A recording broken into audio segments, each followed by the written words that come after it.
Washington Football Addicts, baby. Let's go.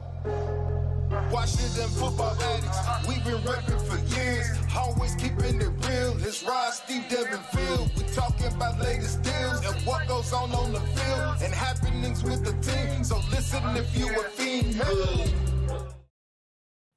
Hey, what's going on, addicts? It's your boy Rod, and we're back for something called the Quick Slant. So just want to talk about some of the happenings across our favorite franchise on today, the 15th of August, 2021.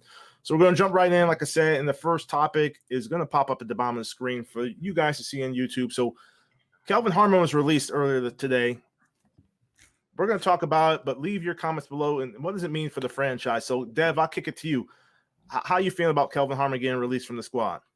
I thought he might not make the team. I didn't know if he would get released before final cuts.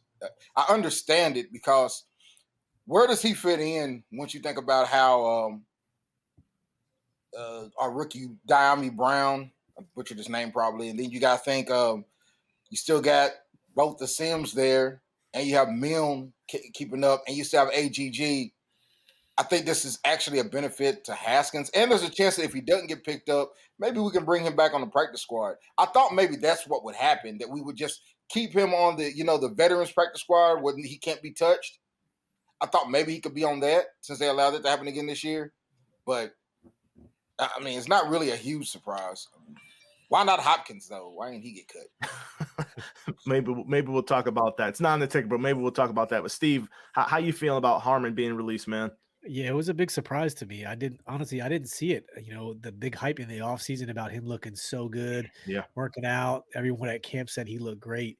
I mean, but there's 11 other receivers on this roster right now. So a lot of good players made some impacts. DeAndre Carter looked good in the return game.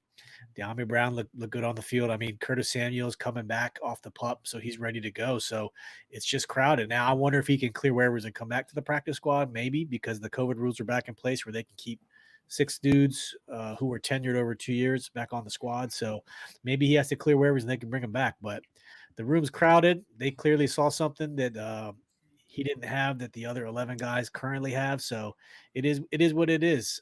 I'm not worried about it. I just didn't expect it, especially this fast. Yeah, me either. And Phil, I saw you going back and forth with some folks on Twitter. So kind of, you don't have to necessarily hit that topic, but Harmon is someone that it seems like you didn't want to be released. You want to retain. So how you feeling? Confirm or deny that? Well, I think that I want the best 53-man roster on the field. And I think that if you look at the guys who he's competing with for a roster spot, you're looking at AGG, Isaiah Wright, Steven Sims Jr. You're going to tell me – now, I'm not going to sit here and say – It's funny because if you say I like this guy over someone else, oh, why do you think this guy is a superstar? He's just another guy. He's a Jag. You half your roster's Jags if you really look at it. Right. But you're going to sit there and tell me that he is definitively worse than AGG, Isaiah Wright, or Steven Sims Jr. And they deserved a further look in camp, and he doesn't? I don't see it. There's nothing in the history of those 3 players, except for Steven Sims. I'll get to him in a second. But someone brought up to me, oh, well, Harmon only had 1 catch for 7 yards in the first preseason game. True, but that means in 1 preseason game, he more than doubled AGG's entire regular season output in receiving yards. Yeah. All right. And AGG had 6 games to do that. 6 games, 1 catch, 3 yards. And this is the guy people want to put their eggs in this guy's basket instead of Kelvin Harmon, who, as we remember, played pretty well as a possession receiver on a team that couldn't throw the ball. Because we had a rookie quarterback who was really not ready for prime time yet, and he still played, very well and did a lot to help that quarterback come along in his first season. Yeah, and I think for Harmon, man, his unfortunate reality for him is it's what have you done for me lately? And like you look at the holdovers from the Gruden era, Sims Jr., Sims, they at least have played for Ron Rivera, whereas Harmon didn't. He got injured last year and didn't really get a chance to showcase his talents. And yeah, he had a catch in the preseason game. He was in a lot of promotional videos, as Steve said earlier as well. But hopefully he has a chance. If he doesn't clear waivers and come back to us, hopefully he has a chance to go somewhere else. I think he'll be productive. But I think looking at the way they've drafted this year and they're trying to build that team, I think they're looking at more speed versus possession receivers. So I think that's the route that they're looking to go. He's a 4-4 guy himself. Yeah, but I'm not sure if he's still going to be that 4-4 guy coming off that injury. I'm almost positive he wouldn't be. But he's a better route runner than the other. Not only that though. To add to Rod, the guys you're bringing in they have more raw talent than Harmon. You know what I'm saying? So you can say if it's close, you always go with the talent. You always go with the guy who's faster, who may have a quicker twitch, who maybe can do other things. What else does Harmon do though? What raw talent does AGG or Isaiah Wright have? Isaiah Wright doesn't have the raw talent. But I think what you think is the thing about AGG. I think he's a little bigger as far as his size.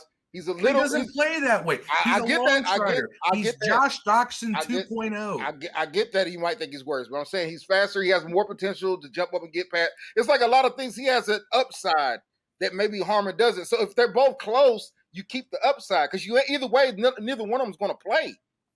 Hopefully, neither one of them play. So if you got guys you're going to keep on the bench that you want to grow, you would want to keep you want to keep AGG and even Wright's. You can throw Wright a slant. Not a slant, but like a screen. He can round up in the backfield sometimes. You got things he can get do. 3 yards. Well, yay! What 3 yards will Harmon get out of the backfield? That's what I'm trying to. That's what you got. No, Harmon goes downfield. Yeah, but you got Isaiah Wright is the worst receiver we've had catch a bunch of wide receiver screens. You got four other guys. You got four other guys that do what Harmon does. This is you got four other dudes that do that. Obviously, this is a passionate topic that we want to talk about until we turn blue in the face. Quick so slants. those looking, if you're listening, if you're watching this, leave a comment below, join the discussion. We're going to move on to Lamar Miller being released, but we could continue this movie another time, gentlemen. So Lamar Miller being released, and I'll kick this one off. I think that they just fell in love with Jaret Patterson. I'm going to take some thunder from some of you guys, perhaps. Lamar Miller was the more successful runner as far as yards per average. I think he had 4.7 yards for the preseason game. And Jaret Patterson was second with 4 yards, but Jaret Patterson had 10 rushes, 40 yards, and then he had some good key catches. And we talked about the scramble drill with Heineke. Heineke scrambling, he comes back towards the ball, gets a nice reception. So for me, that's why Lamar Miller is released, and I'm not hurt by that at all. I don't think that he's a huge loss because he never really played for us other than this preseason game. But Steve, how you feeling about Lamar Miller being released? Yeah. Not worried about it. We needed him last year, bringing in a veteran, but Patterson's going to be the number 2 before year's over, in my opinion, because I'm pretty sure Gibson's going to get hurt or tweaked or something, and Patterson will be the guy. I loved watching him run. He's little, shifty. I don't know who said it. Maybe Ron said he looked like Darren Sproles, but now he wants to try him at returning kicks and punts next week. So it sounds like he would get lost. He would get lost. He'd be hard to get. That's what you want. That is what you want. Absolutely. So Dev, since you piped up, how you feeling about Lamar Miller, man? Okay. I don't know. I didn't think he was going to make the team anyways. I thought he also was a candidate that could be on those. You get to keep 2 veterans on the team you can bring up on the practice squad. I thought he would be a guy that could also be a candidate for that. It's not really a big deal. I'm anxious to see. What's the other kid's name? Williams, or what's the other running back they got? Jonathan Williams. He didn't look bad either. So I'd like to see more carries from him versus those carries going to Miller. Yeah, for me personally, I'm happy with what Ron did as far as getting rid of these guys early. They're some of the quote unquote bigger names on our roster, and Harmon, for what it's worth, he had a decent season. He's gone, to then Lamar Miller being obviously a former Pro Bowler in this league. Hey, give him a chance to perhaps catch on somewhere else. It's still early enough in the camp cycle. So, Phil, how you feeling about Lamar Miller, man? Any hurt about his departure? No, because the thing about Miller is that he has the ability to catch the ball at the backfield, and I thought that might keep him on until we found out that Jaret Patterson has hands as well, which was not really known about him coming out of college. He didn't do a lot of pass catching out the backfield in college. So the fact that he's shown this ability to get out in the flat, run patterns downfield, catch the ball, means that he has that versatility as well. And even though we have McKissick who can catch the ball at the backfield, that's what McKissick does. He's a pass receiver who plays running back. Whereas Patterson can, kind of do it all. And I think you need somebody like that in your backfield. So I'm down. I'm good with it. So you think maybe that means we keep another 4 running backs 4 running backs instead of 7 receivers? Possibly.